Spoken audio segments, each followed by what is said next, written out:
Warga binaan di Lapas Kelas 2B Kayu Agung juga menggelar kegiatan vaksinasi COVID-19.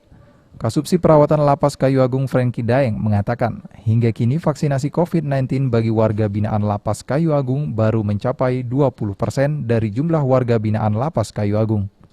Menurut Daeng, ada beberapa kendala yang terjadi dalam pelaksanaan vaksinasi COVID-19, sehingga vaksinasi tersebut belum maksimal. Di antaranya, masih belum sinkronnya nomor induk kependudukan warga Lapas Kayu Agung.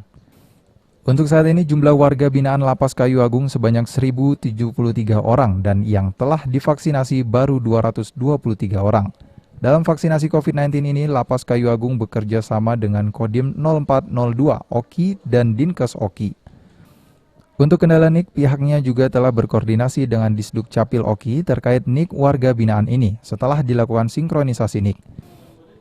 Saat ini telah siap warga binaan Lapas Kayu Agung divaksinasi sebanyak 225 orang dan tinggal menunggu kesiapan pelaksanaan vaksinasi dari Dinkes OKI. Untuk pencegahan COVID-19 di Lapas Kayu Agung, selain vaksinasi dilakukan menerapkan protokol kesehatan yang ketat. Selain itu, pihaknya memberikan masker, pembagian vitamin warga binaan setiap ruangan kamar di lapas 2 minggu sekali, serta menyiapkan ruang bilik disinfektan. Jika ada warga binaan yang terindikasi COVID-19, Lapas Kayu Agung OKI menyediakan ruang isolasi mandiri kapasitas 10 orang. Namun hingga saat ini belum ada warga binaan yang terpapar COVID-19. Ahmad Romawi, PAL TV.